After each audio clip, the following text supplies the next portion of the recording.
It's the real word. It's the real word. It's the real word. It's the real word. We on a mission and that's bringing y'all the truth. You know the problem, but we get into the root. The devil watching, yeah, he always on pursuit. But Jesus is our rock, so we shall not be moved. We on a winning team, so we can't lose. We say facts, cause we hitting y'all with proof. Started from the bottom, now we standing on the roof. As God as our witness, we gon' make it to the moon. When you want the truth, the world be hiding it. This the real word, we providing it. We got Ace, BK, Truth, Rick Star, and we plan to make a movie like it's Pixar. We came a long way from the plantation. We just tryna save your souls from damnation. So if you down with the message, tune in every week. It will lead you to the message that you seek. It's the real word. It's the real word. It's the real word. It's the real word.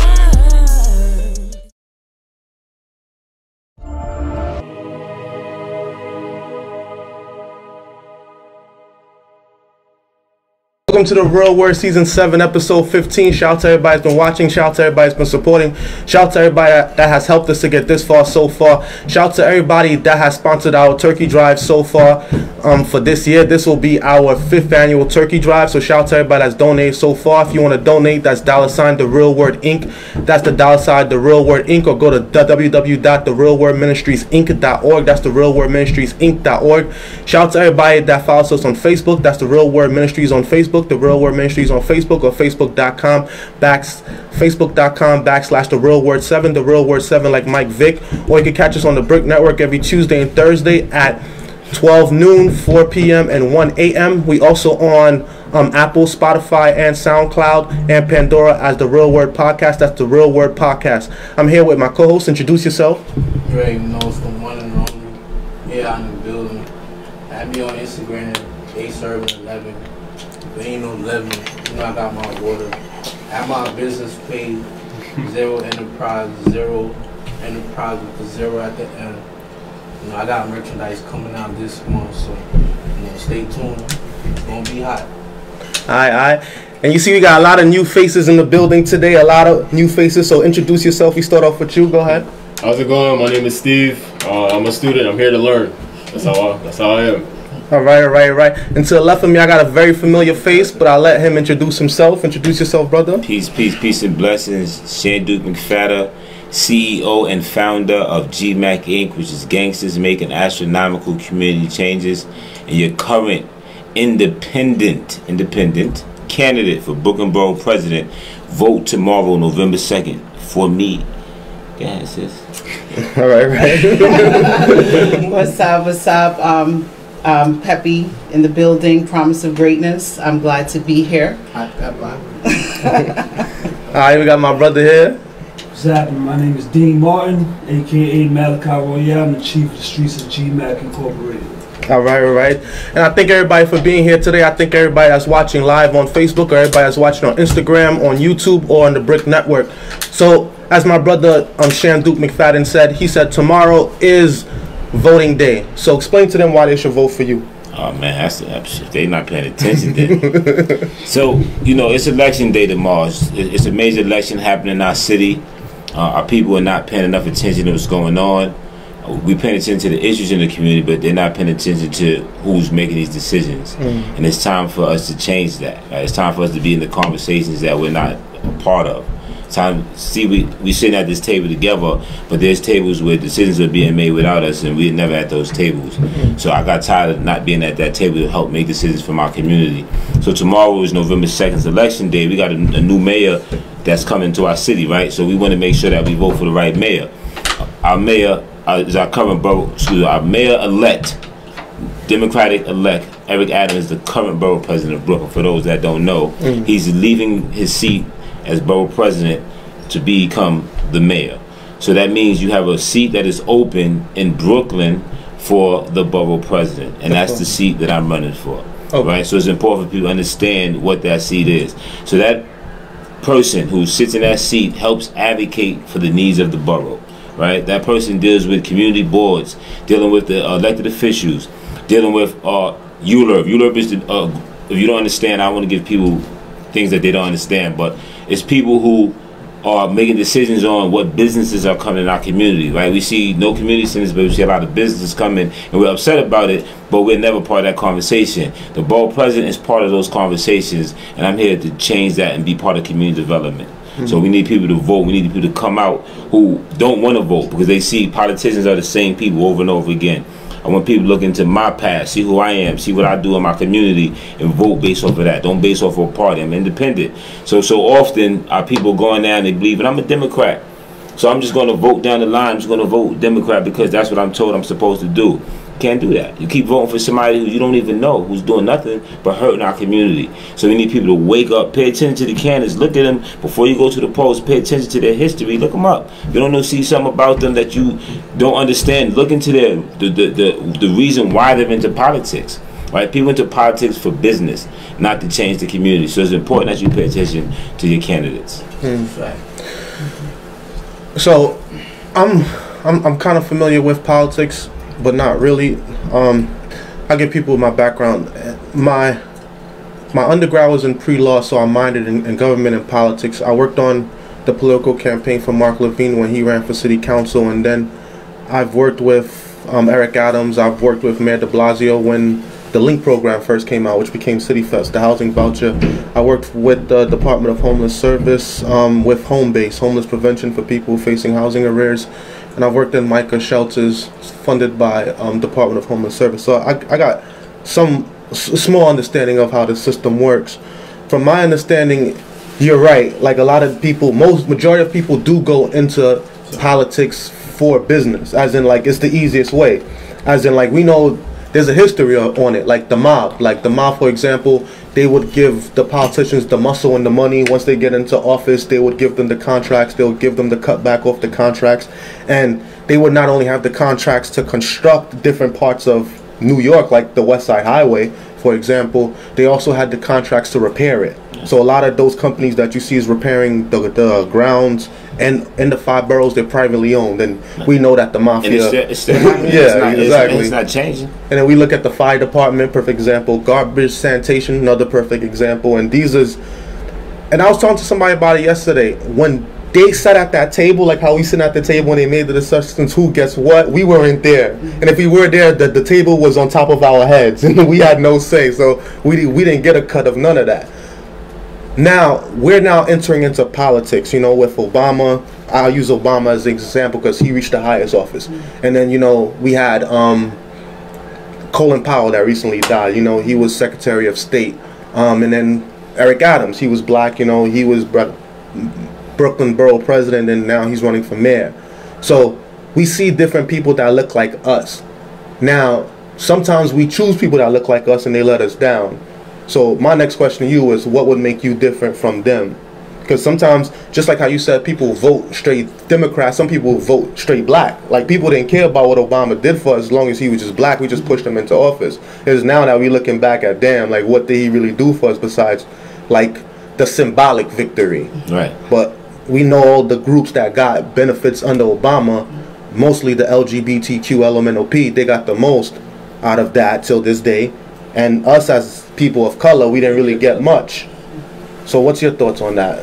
I mean, for me, I'm born and raised in Brooklyn, New York. Right? I never lived nowhere else except Atlanta with my sister when I got out of jail, right?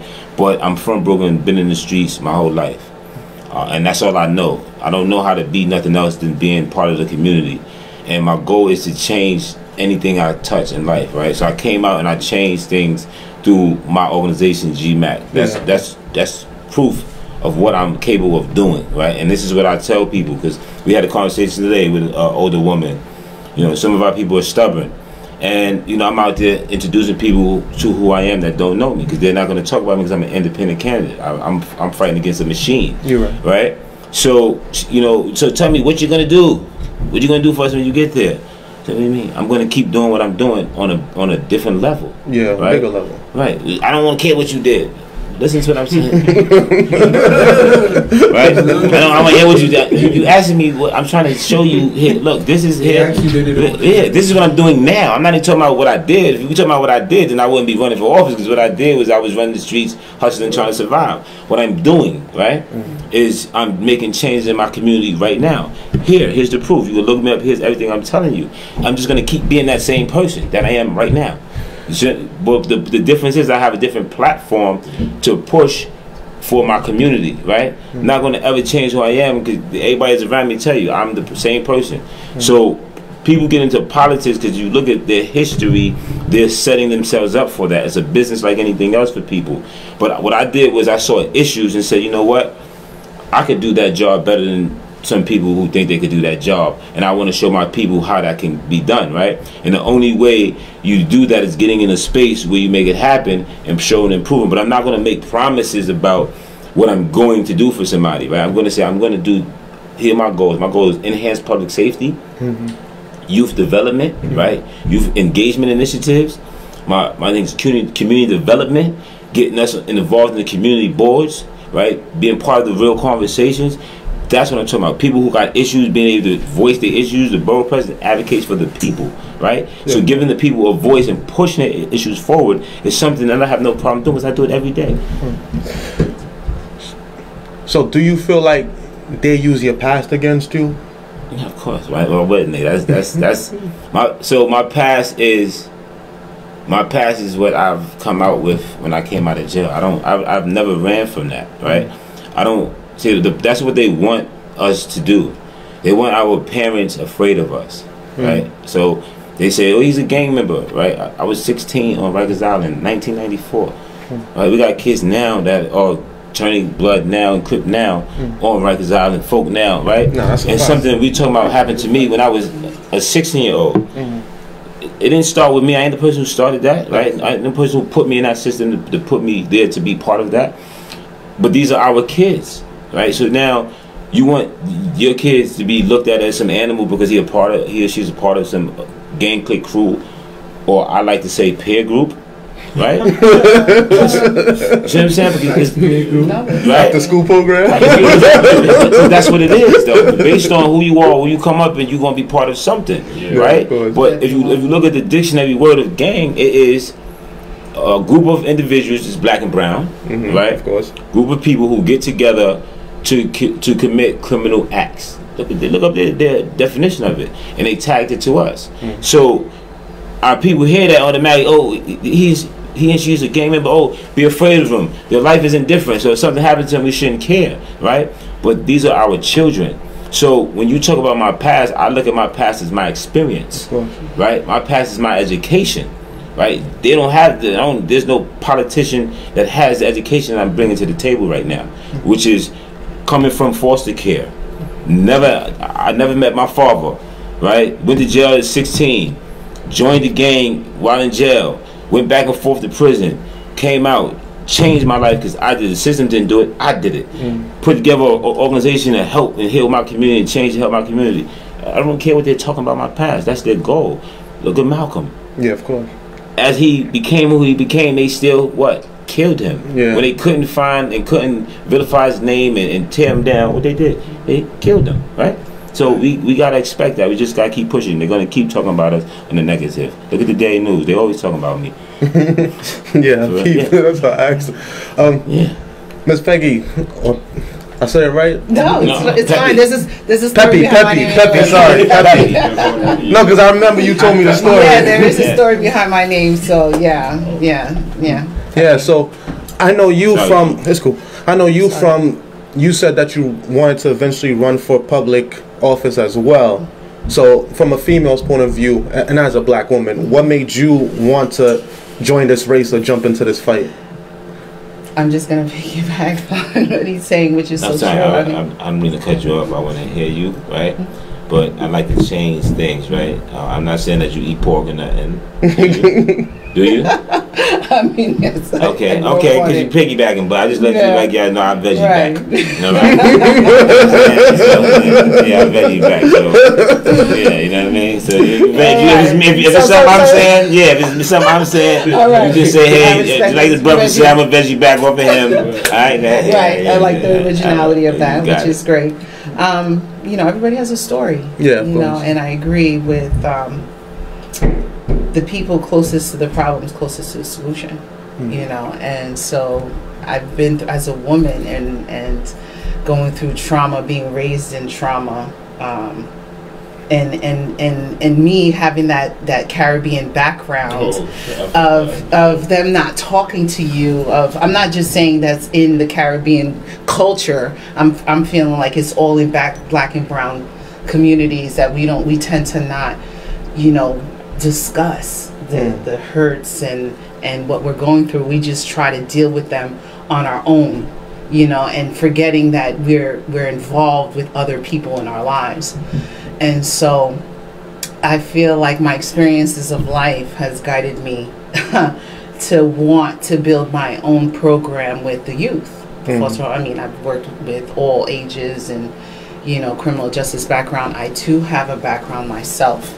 And as a woman coming home with a felony and having a son already, it's not easy. And then having some sort of experience in the workforce and not being able to find a job, and then coming out here, then there's these programs that they say is available to you, especially in the suburbs, and it's not there, you know, because I wanted it. I went through the motions and of course got here, but I want to be able to provide services for the youth, because us elders, we tend to, it's a little bit different because we tend to be in our ways and we have to want it. I'm just saying, we have to want the change as an adult, you know, but with the youth, it's a little bit different. It's more of having that support and right, and just feeling belonged, you know, not feeling like you're excluded. So my foster home on a promise of greatness is all about modeling that, you know, not just being a foster parent, actually involving the youth, like modeling what being financially literate means. Like nobody teaches you how to manage your money. You know what I'm saying? Like as a youth, me personally, nobody told me how to pay bills. You know, then it got to a point where it was like, I need to pay bills, really? You know, and I had to learn the hard way, like being behind in things. And it's like, as a mom, it's like, you know, you just learn just as just somebody with a responsibility, you know, and especially when there's children involved, it's like, damn, they didn't ask to be born, and I got to do something, you know, when you care. So you know, that's the journey. And then, like I said, having that background and always having to mention it. I happen to work in a criminal justice modality now, and it's like, and I can remember being in front of a judge before getting this job, and then when I got the job, not caring, like, listen, I have to be in it to change it, and then they knowing, because my name is not, it's rare, Peppy, come on. You know, and being able to still be in front of these, you know, judges that know that I had some kind of criminal justice issue in front of them, you know, and still like, listen, that doesn't define who I am. Everyone is entitled to make mistakes and grow from those mistakes. So therefore, you know, I wouldn't call them mistakes, though. I just would call them choices. Well, yeah. I agree with that. The choices that I made at the time that got me in front of them, that I'm like, I'm willing to accept and hold myself accountable for that and grow from it and be an example. You know, like, listen, nobody's perfect. I've been through a lot in life, but yet you can be here and accomplish things as long as you want it. So promise of greatness, it means a lot to me, because because there's different levels to it, you know, because it's like I can remember being, you know. And one thing you touched on is giving people a second chance, and that's one thing I like about GMAC. Like, majority of the people I've come across that have worked with you or for you, they've did long prison sentences, and we know that coming home from jail, it's kind of hard to get a job, at least a decent paying job. Like, yeah, there's jobs like Target and jobs like Home Depot that hire felons, but to get like a regular more corporate job is difficult to do. So I commend you for doing that. And like you said earlier, it kind of helps the work that you're doing by bringing people in that's familiar with the neighborhood and familiar with certain situations in hood politics. Yeah, definitely. I mean, he's a great one to speak to that. Yeah, so speak on. Yeah, so I'm a great example myself. So just to give you a back history of me briefly, I'm from Bed-Stuy, Brooklyn. I've been a blood since I was 16 years old. I got arrested. What is your name? Did you tell us your name? Yes, I did. My name is Malachi. Okay, Malachi. Allow him to reintroduce himself. a lot of my homies know me as Dro, though. Okay, Dro. They know me as Dro. But so I was incarcerated at the age of 20 for a homicide. I ended up copping out to a lesser charge, which was a manslaughter, and got 10 years for that. So I came home at the age of 30 and jumped right into the easiest thing for me, which was construction. You know, normally dudes from prison, they'd go home and do construction. Yeah, right now. But I excelled in that to the point I was a 32-hour rigging supervisor. So the pay is good, yeah, it's fun and all that, but it really wasn't really for me. And then I'm watching what my bro was doing every day on social media with GMAC. I wasn't with GMAC at the time. So I'm just watching, I'm like, oh, secretly, I'm like, oh, all right, I see what's happening, I'm feeling what my bro doing. I was still just trying to find my lane, and then gradually one day we had a conversation. I was like, nah, yo, bro, I'm ready. Like, yeah, I'm ready, let's do it, I want to help you. You know what I'm saying? Then I made my decision from there. I started out as an outreach worker. I started out as an outreach worker, learned what the outreach worker do, though? You don't know what the outreach worker do. Yeah, I'm about to break it down to it. So as an outreach worker, I had a caseload of 15 participants. These 15 men, or young males or females, that I had to deal with daily, whether it be any and everything, just to help them be successful in their lives. So they'll give me ideas that they might have. I create a risk reduction plan and just have a list of goals and help them achieve them day by day, step by step. I done did home visits, popped up at schools, all types of things. Sometimes, unfortunately, some of them got arrested. I done went to court with program managers, other outreach workers, violence interrupters to show support. So it's a lot that entails with every job description in this field, but that's what I started with. Then gradually, I became the chief of the streets of GMAC. Okay. And with that title now, I would call the liaison between community organizations, the local police departments, city officials, elected officials, things of that nature. I engage with them as well. Oh, so you moved up in the company. That's good. Yeah, I'm serious about it. I'm serious about it. That's good, man. I commend you on that. And how has it changed your life personally? Because you said that you was doing construction and the pay was good, but I'm guessing you didn't feel like it was fulfilling. This one is more fulfilling to you, right? Yeah, absolutely, because all right, so I'm putting up high-rise buildings, right? So picture, I'm putting up a 46-something floor building, all these apartments starting off 2,500, something like that. But I can't move into nothing. I don't even qualify. Yeah. But if it wasn't for me, nobody would be in this building. Fact. So it's like, hold on, after watching so many buildings going up in Brooklyn, it's like, nah, I don't even feel good about this no more. The performers is talking crazy to me because they know I got a felony. If I react the way I really want to, the first thing they threaten me is with police. So it's like, nah, I feel oppressed working with y'all, or for y'all rather. So I'd rather work for my community, work for my people. I got a question. Yeah, let's turn to the youth. How do you guys utilize your past experiences and then make them as skills in your current workspace or environments that you guys are in? And how do you guys like make that into some sort of success? How can I say this? When you go to, you went to school. You in school? I graduated. Yeah. Where you graduated from? Binghamton. Binghamton? Yeah. Right? You went to Binghamton? Yes, sir. I was up in Binghamton selling drugs before. At least he's honest.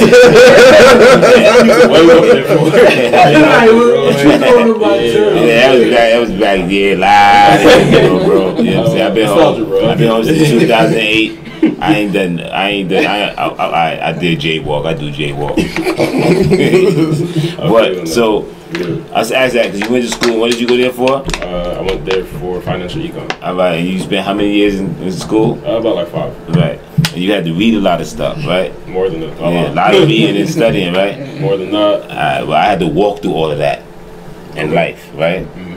All that experience right there is the same difference to me. That's why I said earlier about education, is how you use your experiences. That's why I even corrected, or not to my term to say I believe I like to use not mistake but choices, right? Because I came up around people who grew up with me in the same neighborhood, and I watched them, like I talk about my man Jean-Noel all the time.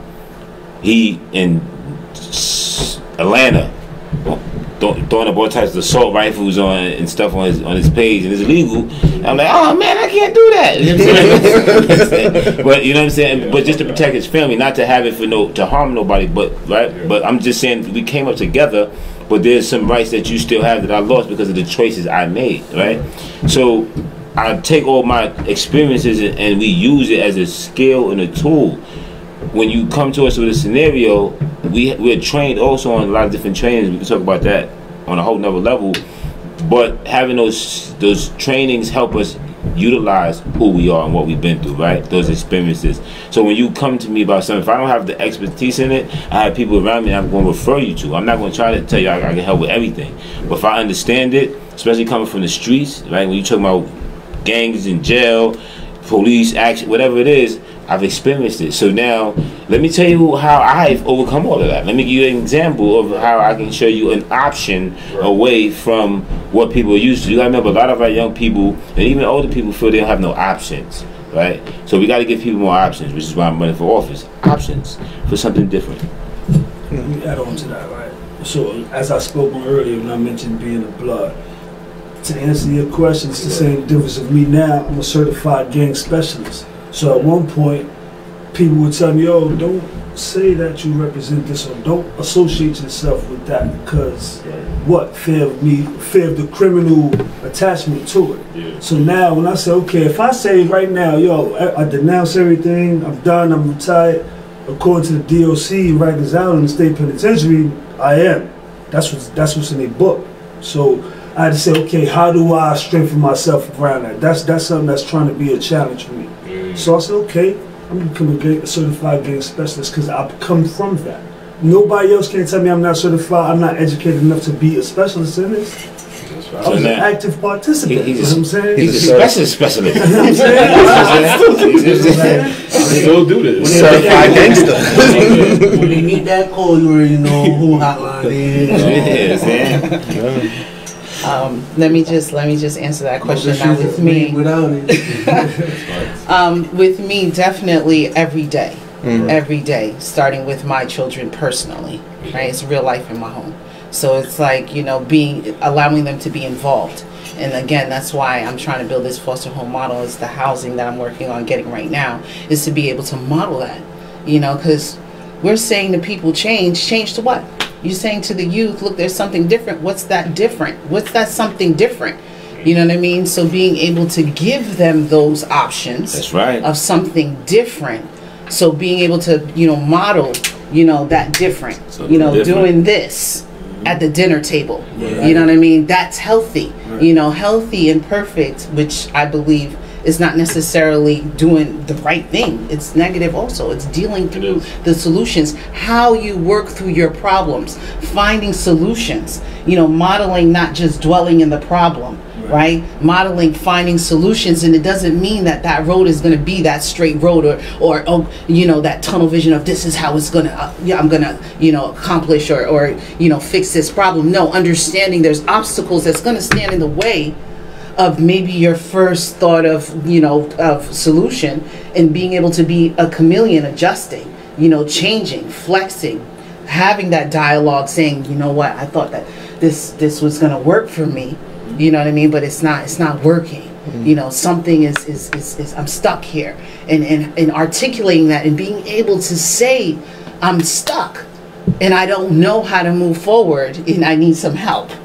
You know what I mean? So that's, with my experience, that's what I'm gonna bring, and that's what I'm bringing to the table every day.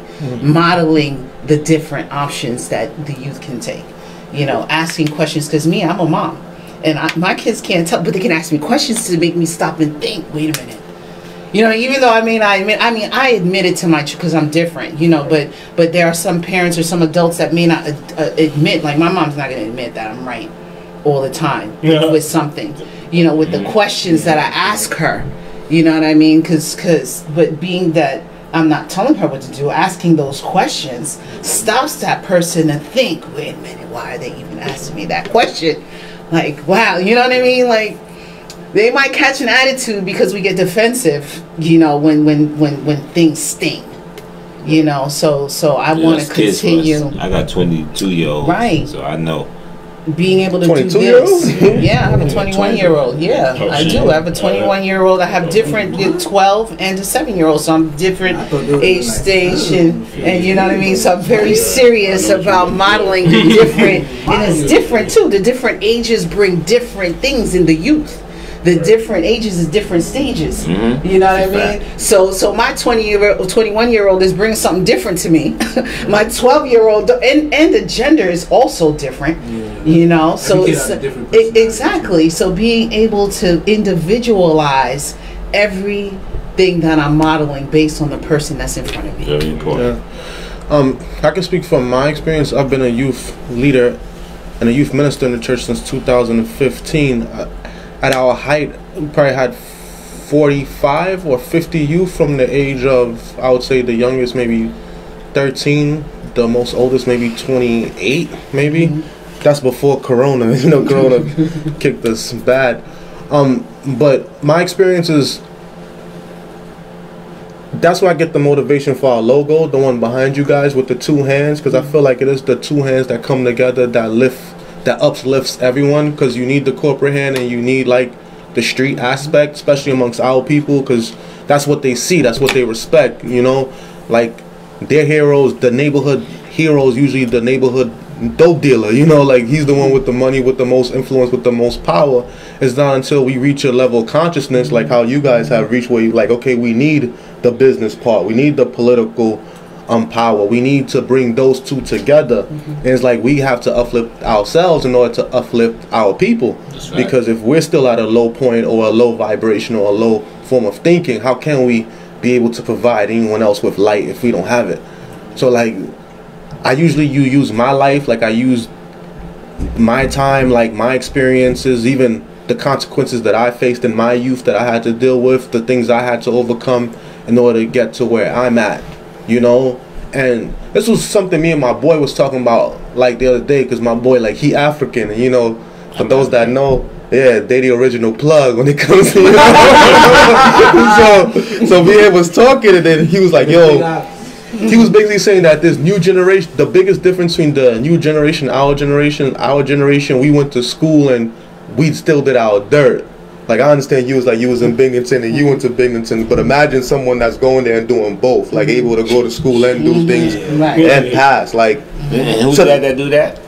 To people that I grew up with as me, you know, like, you know. That's true though. Right. No, that's true. That's I get that to y'all though. I'm just saying, I have a son in that generation. He's 21. He's in school and he does his. And because I only know because he's honest with me. Don't do that. No. I'm just saying as far as trying, you know, like just. That's when my outreach work is right there. I was setting my somebody immediately. But I understand what you're saying. Yeah, I understand what you're saying. You know, because it's always trying to find a way to get ahead. Yeah, and that's true. But it's the fact that I did educate myself, because not a lot of people I know that I grew up with own businesses, but the fact that I was able to open up a business, other people around me open up a business. Just like when I got a chain, everybody around me got a chain, you know? Right. You could influence them for good or you can influence them for evil. Right, and because we have the power of both within us. It's the yin yang, you know, the Asians, they understand that aspect. And I think we should understand that aspect. And that's that modeling. You don't even realize you're modeling behavior, right? Because you're saying that you're modeling these things, like you got the chain and they followed you, or you got this, you did the business, and so we model, and then you around your surrounding, like you attract that same energy of those that want it. Yeah, but I think the best thing to do is being a living example, because especially with the young people nowadays, they like to see it. Like, you could talk all you want, but talk is cheap. Like, you know, because That's a fact. That's like church, right? You go every week and you watch a pastor and minister. He's just talking on the pulpit. He's talking. But then, you know, he hops in his car. You go home. You don't see nothing that he's doing in the community. He's not touching the people. He's not helping the people. He just come to church, pick up a bag, go home. We didn't want to be that kind of ministry. We wanted to be boots on the ground, and that's how we was able to link up with so much people, because we really in the community. Like, we've done things in the South Bronx, East New York, Brownsville, Wells, Southside Jamaica, Queens, you know, and we go to these different places and like, yo, what your guys is doing? And I'm like, yo, these are the people that need help. Like, we're not gonna go to like Fifth Ave and give out stuff. Like, we go to different places. Oh yeah, we went to that was what 100 and 125th. Yeah, 125th and Broadway, like where all the K2 people are. During the pandemic, we fed over 400 people during the global pandemic when nobody wanted to leave their house. Like, we was getting, and it was youth that came out. No old heads. The only old heads we had was driving the bus. And it was one elder from the church that came. And we had what, like 25, 30 youth that day. And that like 30, obviously. Yeah, we had 2 vans. We had 2 vans, like 3 private cars. So the youth are willing. They just need someone to direct them into the right direction. It's like what you said, like about the gang thing. It was like an after school club. Like, you had nothing to do after school, so that's what you did. Who said that?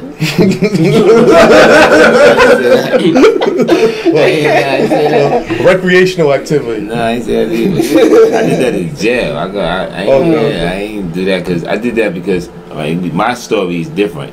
When I hit Rikers at 16, I was attacked by correction officers because I was just a rough young kid. Okay. So they hit me. I hit them back. They beat me up. Right, that's my experience into Rikers. Then you had the Latin gangs, Latin Kings and Yathas, who was oppressing blacks, and they tried to rob me, excuse me, and they jumped me like 3 times because I wouldn't let them rob me for my clothes. And then when they jumped me 3 times, I got somebody to give me a razor, and I cut like 3 of them. To tell you facts, the stories. Read my book, 2-Way Mirrors, on Amazon right now. Trap Gangster versus Chandra McFadden. You know what I'm saying? I don't talk about, and I got some in the car if you need it, right? But 2-Way Mirrors, I talk about my past. Like, people need to understand I'm running for office. I ain't never run from who I am. But when that happened and they attacked me, and I went and did what I did, I went to the box, the special housing unit, which is something in solitary confinement, which we've been fighting for years for them to stop because it's excessive. And I was approached and they told me about Bloods. They was like, Blood stand for brotherly love overrides oppression and destruction. That's what was introduced to me at 16, to fight against something happening to black people.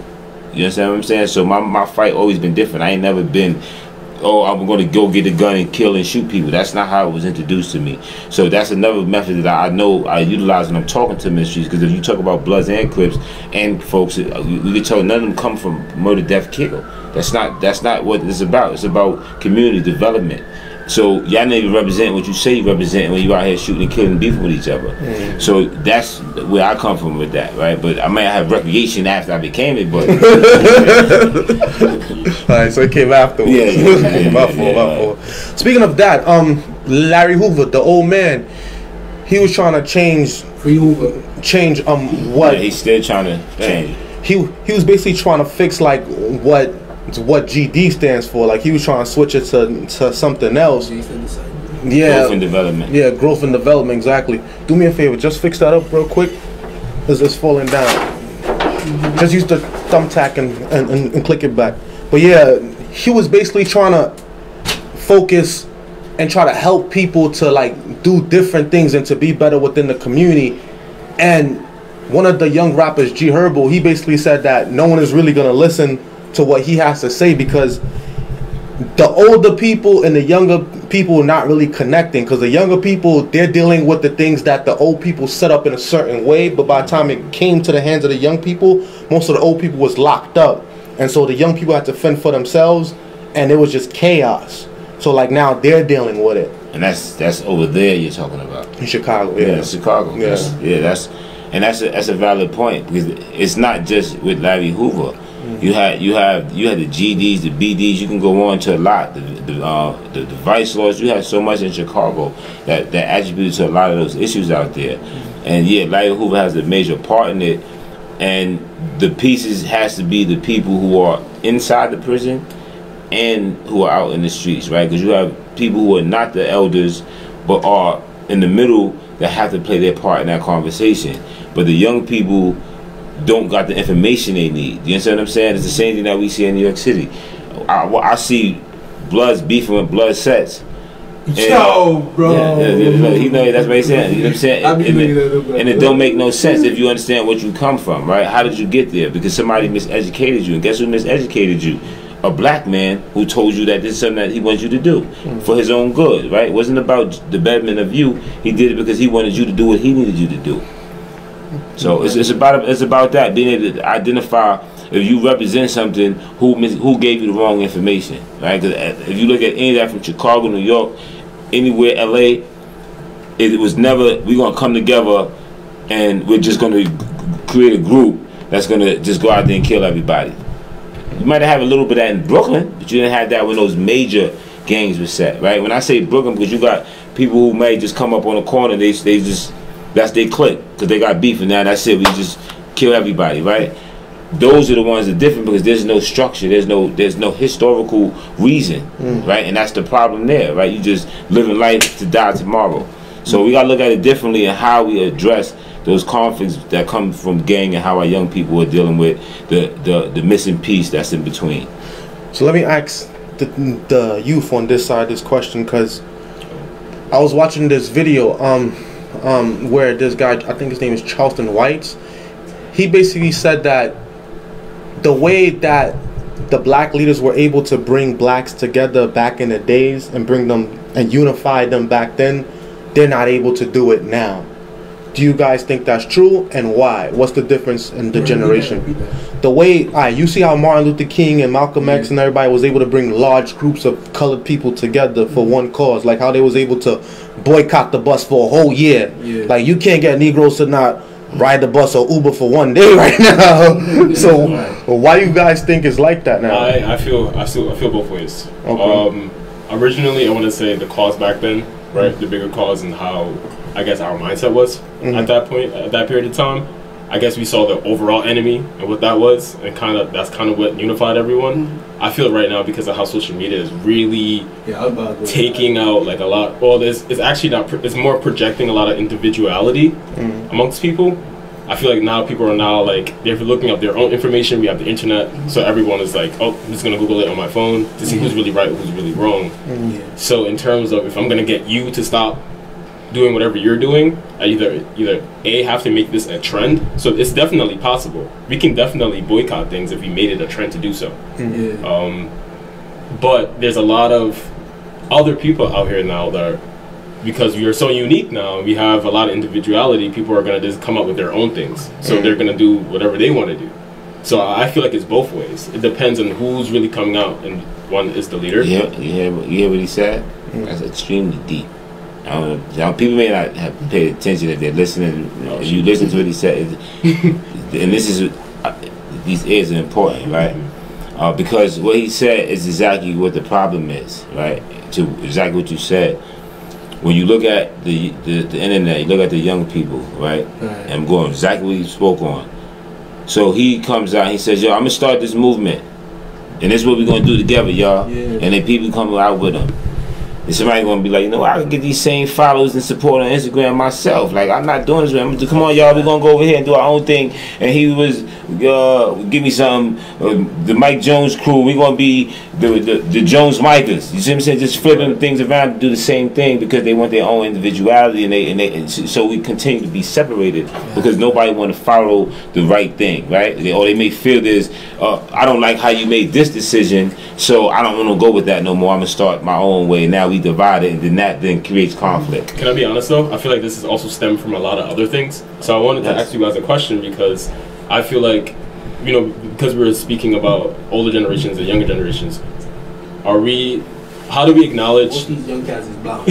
How do we acknowledge mental health issues between older heads and younger heads, and how do we properly exercise the better techniques to, one, speak about them, and to convince the youth that they're actually, we're actually being listened to? Because I know there's often problems, speaking with like older heads, you can't really express yourself the way you want to because of, like you said, everybody's kind of stuck in their own way. I have brothers around your ages, right? So like I have a brother that's in his 40s, but my parents are also in their 60s and 70s. Okay. So I have older heads that I'm often dealing with, and the way in which they approach me and I guess express the way how they feel, right? How do we properly acknowledge the certain mental health issues that we might have had, either older head or younger head, and how do we properly move on from that? So I focus on mental health in different ways, right? Everybody don't have the same type of mental health issue, right? And being able to assess the difference in mental health needs, right, is the only way that's going to happen, because every need deserves a certain type of solution to it. When you're dealing with older people, but I'm just going to and that's just a tool I just use in general, right? When you're dealing with that, just give somebody that opportunity, right? Especially an older person, right? That's stubborn like that. Just let them talk, right? Just let them get it all out, right? And then after they do all of that, right? And just be sure that you heard them, right? All right. You sure you good? I want you to practice technique. I'm telling you. You know what I'm saying? Yeah. You sure you good? All right. Because I'm trying to communicate with you. I heard you. Good. All right. Now, I'm gonna time somebody. That was 3 minutes. I need that same 3 for you to hear me, right? And if that person isn't listening to you, don't continue to waste your time trying to communicate with that type of a person, right? Because we're not gonna get through to everybody, right? And that's what we're always trying to do. Sometimes somebody don't want you to get through to them. They keep those barriers up, and you're gonna, you know. And so I test people to see where they at. Meaning, if I communicate, where's this person at to determine. And I tell the person, you need some assistance, right? I seek assistance myself. I've been through it. I go through here. I'm in a healing group now myself, right? It's called Man Heal Thyself with my brother Supernova Slum and Queen of Four. That's current. I've been through other mental health therapy for myself. I've been traumatized. I've been through in prison. You gotta accept it. We all been through some type of trauma. You have to acknowledge what that is and what you need to deal with that, right?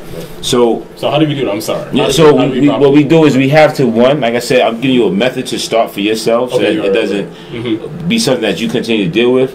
And two, we got to get everybody in the conversation on looking at it from all sides and come up with this is how. People don't use the Benjamin Franklin solution of pros and cons, right? And looking at all these solutions and saying, okay, these problems rather, and saying, all right, as a young person, an older person, these are the mental health issues. These are what we see. This is what you see. How do we create something together, and then how do we move that forward to make that reality, right? Because we have to create the same thing. Everything we create. If you see a problem, be part of the solution. Okay. It goes back. It's going to bring me back to why I want to build promise of greatness, right? It's modeling, and I do this right now with my own family, and even with, and again, I'm a Caribbean descent, very stubborn, Haiti. So I have a stubborn father. You know, he's stuck in his ways. He's thinking, again, we you know, it's more of asking questions. Right? And modeling. I still got to do what I got to do because not everybody's ready to change. And it doesn't mean that he's even going to recognize at 84 years old that anything is wrong because he's been living like this for so long. Right? That's how come, like with the elders, and I'm just fortunate that I know that I'm a work in progress every day at my age. You understand what I'm saying? So I want to continue to work and be open to deal with everyone as individuals, right? So I have a family, right? I have 3 children. Each of those are different individuals. I do not deal with them the same. Yes, the message is the same, but the way it's delivered is different for every one of them. Even my mother, right? I mean, my father, because again, I'm coming from trauma, and to this day, they won't hold themselves accountable on how they played a part or a role in the trauma that I've experienced, right? That's deep. Right, so they're not gonna. And I'm okay. I mean, But what I'm saying is sometimes people don't even acknowledge. Especially if you're the parent, like, come on. Right. Where you think I came from? Right, exactly. And to this day, I'm telling you right now, like my parents will not say. I mean, like my father tried, but you know, like I'm just saying. And that's why I said that. And that's why I'm saying that. And that's why I'm saying that. How my father tried, but my mother will not. She'll always brush by it. Right, she won't. Like Jada. Right, you know what I mean. So I deal with her differently, and with my father, it's like I deal with him. Now with me in my personal life, I take all those things how I grew up, because it didn't work. You know what I mean. I'm totally open with my children, and I model, and I allow them to make decisions. Right, I may say, listen. I'm just saying this is not going to work. This is why. This is just my opinion. And I let them rock out, right? But I'm guiding them through the trial and error, right? So it's like I'm not going to stop them because they have to see for themselves, like I did. You know what I mean? So if they make the decision and say, you know what, I'm going to take mommy's advice and I'm just going to leave that alone, then okay. You know what I'm saying? That's one kid. But then I have another kid that's like, nah, what? I don't try to act like they don't understand. Right, they might, whether they heard me or not, and still go out there and do that. Then that means that they, you know, when they come back, whenever they do, we have that conversation. Like, you know, yeah.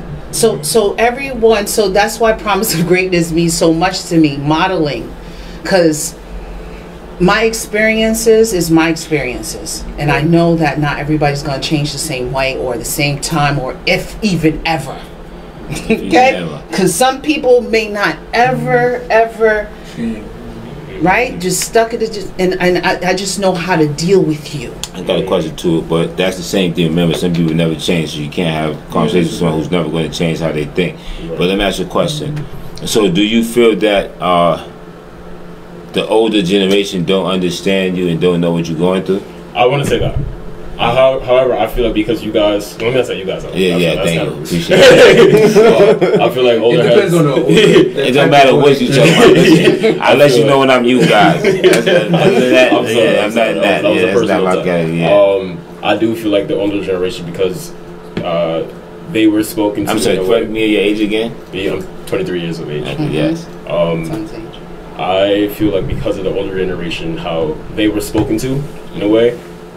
Again, mental health was not something spoken about at all. How were they spoken to, brother? Probably not without a word. We probably weren't spoken to at all. Is what I'm saying. Right, that's like I used my own personal. My family never spoke to me. That's a fact. So I guess what I mean is that let's say you felt something, right? So my parents are Guyanese, right? And I know how Caribbean parents move. You don't really have feelings, right? so like whatever you feel, you kind of have to like put that on like, but regardless of how you feel, right? Now let's say you're a black man and you're going through that same exact position. I guarantee you were never allowed to talk about your feelings when you were 16, 17, 18 years of age. Okay. Why do people think that's okay? I got you. So I have a question. You be around a lot of older Caribbean men? Yeah. All right. Just think about what you just said. I know exactly. All of that fits into the same thing, brother, right? Right. Because I'm once again I'm keen listening. From Guyana, right. You're not allowed to have feelings, right? All right. So you're saying that's your experience, right? Correct? No, that's my experience. As a young person growing up from Guyana. No, I'm saying my parents being in that position, I know that they weren't given that platform to do that. All right, so I'm saying, is that your experience though? I fought against that. Is what I'm saying. Did you fight it? You had to fight the experience to fight against it. No. It was my experience. No. I'm saying I need yes or no. Was that your experience? Is that your experience? Or I want to be specific about the experience, though, right? I don't think it's to the same degree. I'm not saying to the degree. Did you have an experience of? It's that. I promise you, right? So I did have the same experience, right? What I'm saying, I don't want to say the exact word the same because the same means that it's identical. Similar, right? I don't even want to say similar because I know it's not. Okay, right. However, what I do want to say you've that experienced. I definitely experienced to some degree of having to more push certain things under the rug because of that background is what I'm saying. And that to me, when I listen to that, it's the same difference of you asking the question earlier about being able to communicate with the older generation. All right, my question was. You follow me? No, but my question actually was. I'm saying no. I'm just saying in general. It's not about. It's pointing out generational trauma, bro. That's what I want you to see, right?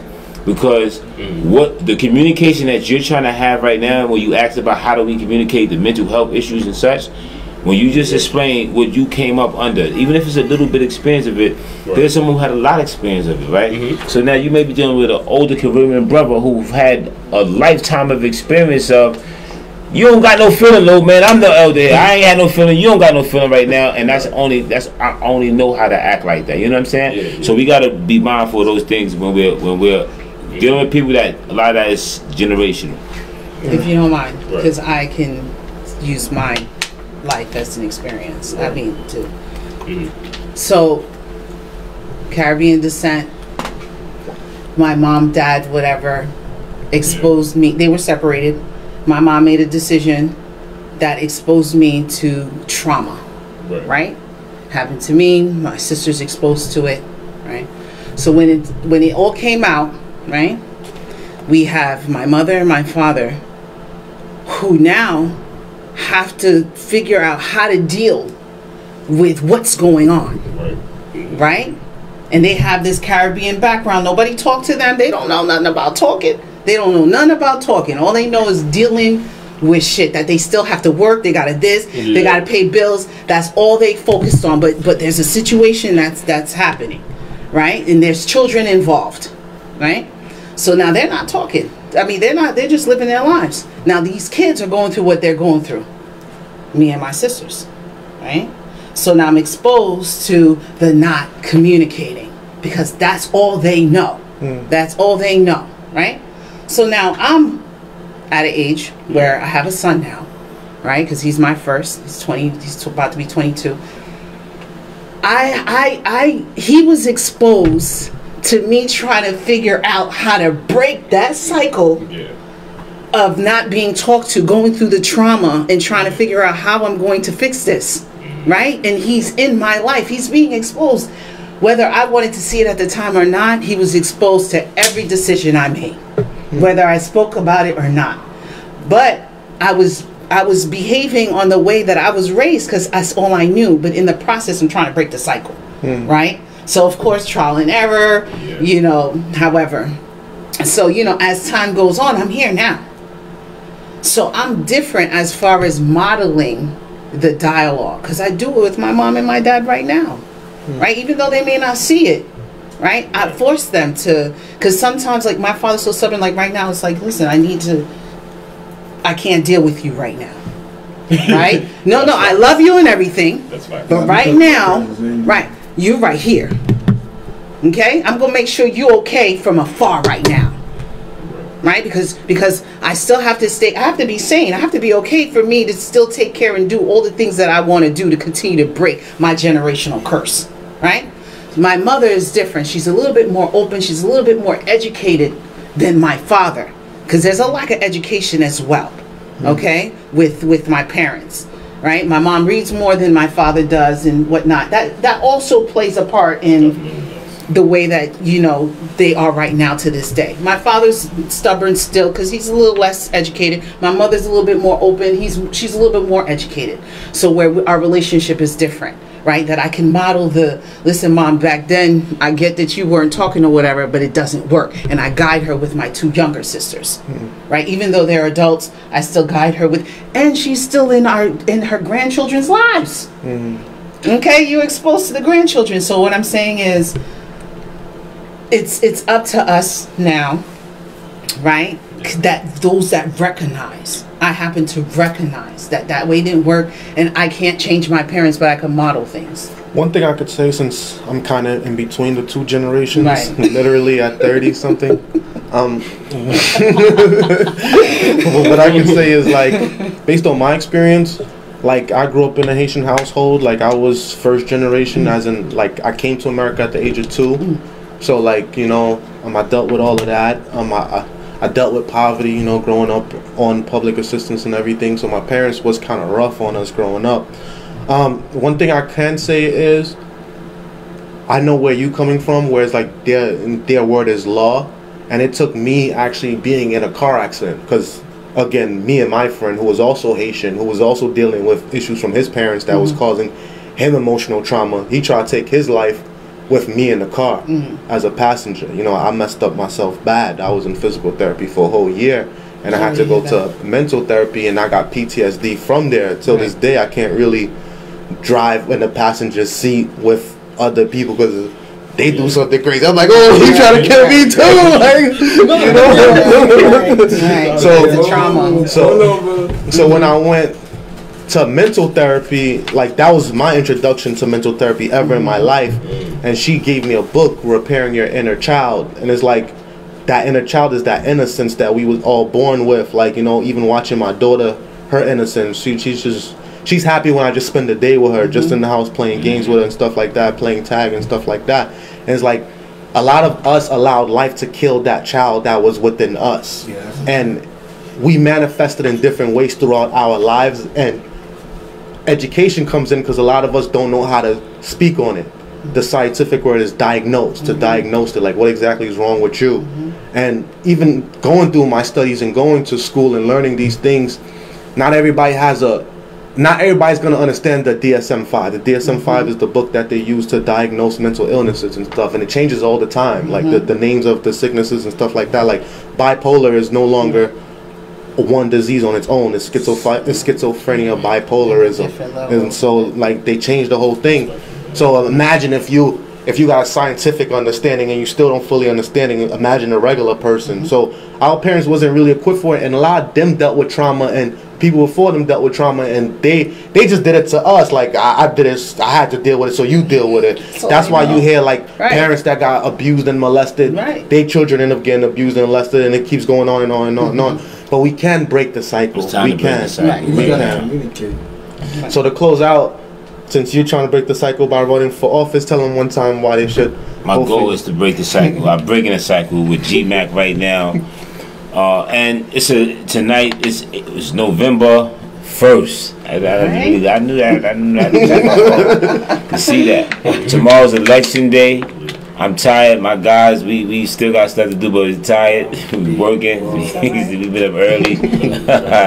I'm trying to tell you, hitting the pavement all over, running down on angry New Yorkers, angry Brooklyn people. You know what I'm saying? Like, yo, vote for me, angry Brooklyn person. You know what I'm saying? Yeah. Why am I voting for you? Who are you? What are you gonna do? I understand your pain. Trust me. That's why I'm out here. You know what I'm saying? But look out for me, because I'm doing what I'm supposed to do, and I'm going to keep doing what I'm doing in my community. It's not about an elected seat. It's about who I am and what I'm doing for my people.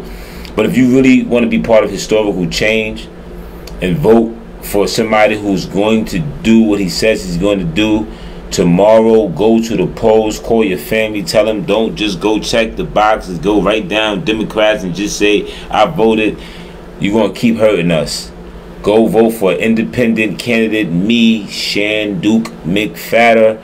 On the independent line, look for my name, McFadder, and vote for me for Brooklyn Borough President. I'm going to continue the work that I'm doing in Brooklyn on a different level and bring more people to the table to be part of change. If you want your vote to matter, vote McFadder. You guys heard it here. If you want your vote to matter, vote McFadder. That's right. So I don't know if you guys have any closing thoughts before we close out. No, the only thing I want to say is listen out for Promise of Greatness. Right, you gotta listen out for that. And if she didn't tell you, I'm gonna tell you. If you want your vote to matter, vote McFadder.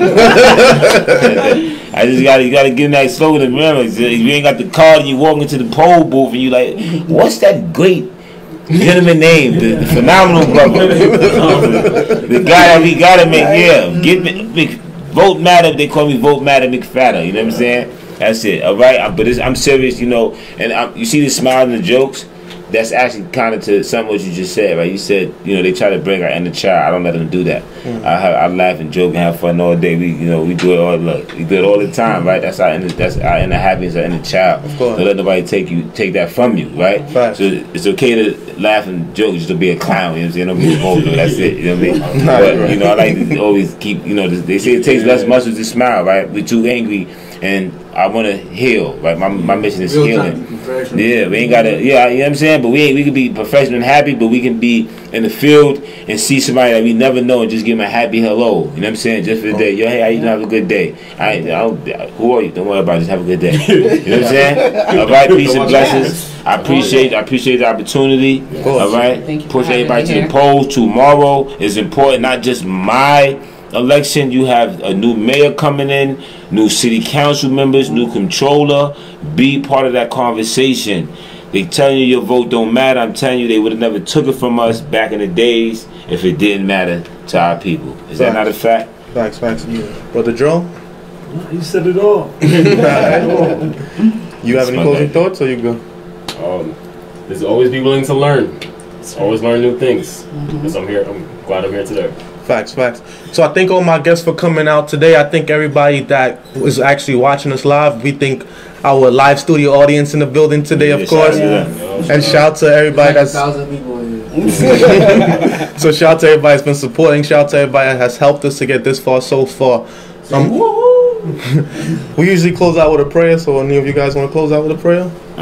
Should I just close out with the opening? It's always the opening, and it's actually the universal opening and closing. And I'm a Islamic Sunni Muslim, right? I practice Islam for those who understand. So I close out with the Al-Fatiha in Arabic. And A'udhu billahi minash shaitanir rajim. Bismillahir rahmanir rahim. Alhamdulillahi rabbil alamin. Ar-Rahmanir Rahim. Maliki yawmiddin. Iyyaka na'budu wa iyyaka nasta'in. Ihdina siratal mustaqim. Siratal ladzina an'amta 'alaihim ghayril maghdubi 'alaihim waladdallin. Amen. If you don't know what I said, I always want people, I could say it in English, but I always tell people, just like you Google everything else, Google that. Yeah. Or you can check out the Kevin Gates song. He got the song doing the prayer too. Yeah, he do. That's a good brother. Yeah, that's been my favorite. It's Drago or something like that. Yeah, he did the yeah, he do. My songs. Yeah. So shout out to everybody that's been watching. Shout out to everybody from all walks of life and all races and religions. We all love you all. So God bless and good night. It's the real world.